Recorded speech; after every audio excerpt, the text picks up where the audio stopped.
den Rechten. Bir müşteri olan Den rechten Teil an der Nordseite.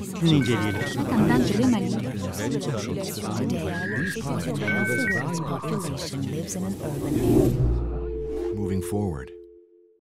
On va parler un peu de séduction. Alors, ce qui peut paraître un peu curieux, puisqu'en fait, il s'agit d'ingénierie. Donc, je m'explique. Depuis maintenant une trentaine d'années, on a de plus en plus de possibilités de se déplacer et de vivre en utilisant des moyens différents. Si on pense par exemple à une personne avec laquelle on voudrait entrer en contact, on peut lui téléphoner, on peut lui envoyer un SMS, on peut prendre rendez-vous avec elle, on peut lui écrire, on peut se déplacer pour aller chez elle.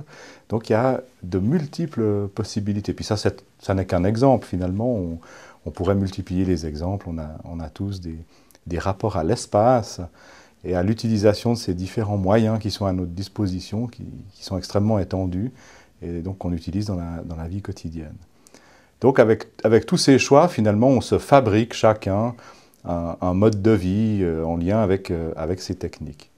Alors ça a beaucoup de conséquences pour l'ingénierie, notamment l'ingénierie des déplacements, parce que il y a beaucoup de choix alternatifs. Et les habitants d'un même quartier, ça on le constate dans beaucoup de travaux de recherche, peuvent utiliser finalement des moyens très, très différents pour se déplacer, pour développer leurs activités. Et finalement, il est pas rare qu'ils fréquentent des lieux très différents à des moments différents. Et ce n'est pas parce qu'on habite le même quartier qu'on se voit nécessairement. Ça, c'est un peu un trait de la vie moderne, ou plutôt de la vie contemporaine.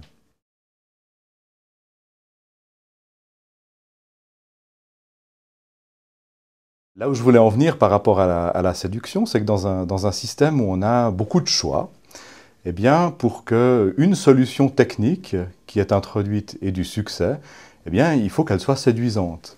Il faut qu'elle entre en résonance avec ce que les gens ont envie de faire, leurs aspirations, puis aussi leurs contraintes, parce qu'on ne fait pas, évidemment, on vit pas dans un monde exempt de contraintes. Et donc, ça implique une certaine révolution culturelle, on pourrait dire, dans le monde de l'ingénierie, où on n'a pas eu l'habitude jusqu'à présent de penser des offres, et notamment des offres de transport, en fonction de ces paramètres-là. Souvent, lorsqu'on pense une offre, on pense simplement à la mettre à disposition du public en se posant assez peu de questions sur le fait qu'elle va rencontrer ce public.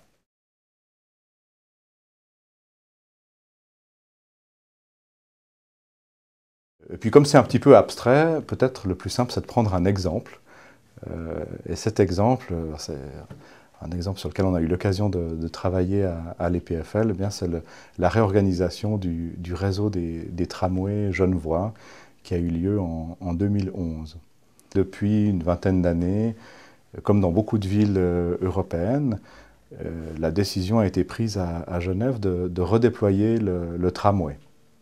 Donc ça s'est fait par étapes, avec des mises en service successives de tronçons. Et en 2010-2011, on avait un réseau qui comprenait 7 lignes, qui avait été construit comme ça sur 10 ans, par addition de tronçons. Et il avait pour caractéristique, ce réseau, caractéristique qui était très très appréciée, que sur chaque axe, sur chaque ligne, il y avait plusieurs destinations, ou en d'autres termes, il y avait plusieurs lignes. C'est-à-dire que depuis un arrêt, on pouvait prendre des trams qui allaient dans plusieurs directions différentes, ce qui évitait d'avoir à changer de tramway au centre-ville et multipliait les trajets directs à travers la ville.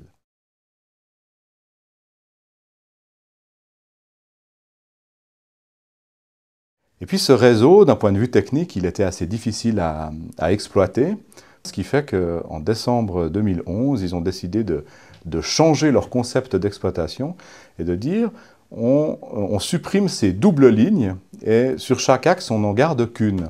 Ça veut dire que dans les différents arrêts de tram, quand vous vous pointez à un arrêt pour prendre un tram, vous avez une ligne à votre disposition, alors qu'auparavant, vous en aviez 2, voire parfois 3.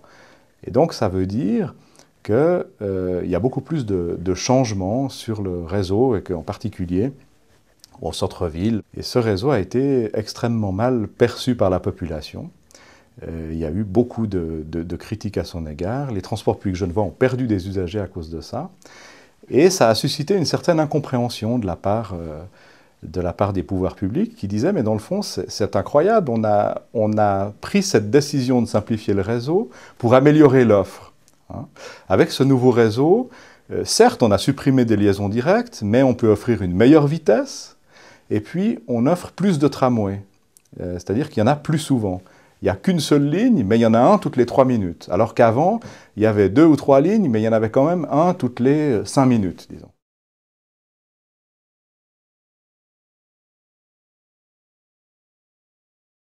Et en fait, quand on commence à approfondir pourquoi ce réseau a été mal perçu, eh bien on retombe sur cette question de la séduction et des logiques de l'usager. L'usager, ce qu'il cherche avant tout à Genève, pour différentes raisons, c'est des trajets directs et confortables.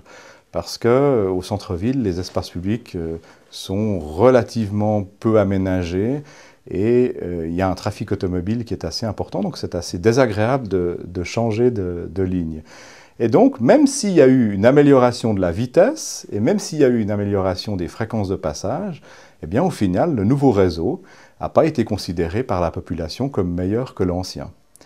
Et cet exemple, je trouve, illustre parfaitement ce propos sur l'ingénierie par la séduction, c'est-à-dire que si on veut penser un réseau pour accroître l'utilisation des transports collectifs, alors il faut vraiment se pencher sur la sensibilité de la population à différentes offres.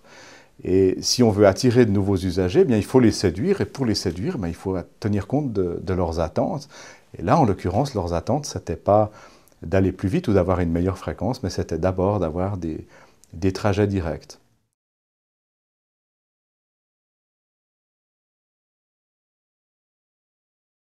Cet exemple du réseau de tramway est illustratif de ce que je voulais montrer à propos de l'ingénierie par la séduction, mais on pourrait développer beaucoup d'autres exemples. En fait, ce qui est important, je crois que ce n'est pas l'exemple en tant que tel, mais c'est ce qui nous dit sur peut-être la bonne manière de développer une ingénierie qui peut agir sur les pratiques. Pour ça, c'est absolument essentiel de développer des offres qui sont finalement en résonance avec les attentes de la population.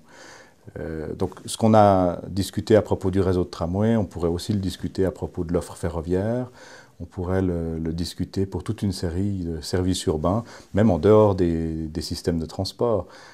Les questions d'habitat aussi, finalement, sont reliées à cette problématique générale. Je crois que ce qu'il faut en retenir, c'est qu'il doit y avoir beaucoup plus de dialogue, peut-être en ingénierie, entre le monde technique qui recherche la bonne solution technique, comme par exemple avec ce cas du réseau de tram genevois. Techniquement, le nouveau réseau est certainement beaucoup plus performant que l'ancien, mais ce n'est pas la seule dimension, il y a aussi la dimension humaine, la dimension demande, et il faut réussir à réconcilier les deux et travailler de concert de façon beaucoup plus approfondie. La bonne solution technique, si c'est une mauvaise solution du point de vue de l'usager, alors il faut en déduire que c'est une mauvaise solution d'ingénierie, et c'est ça la révolution culturelle qu'il faut mener. Seite sowie den Außenbereich den rechten.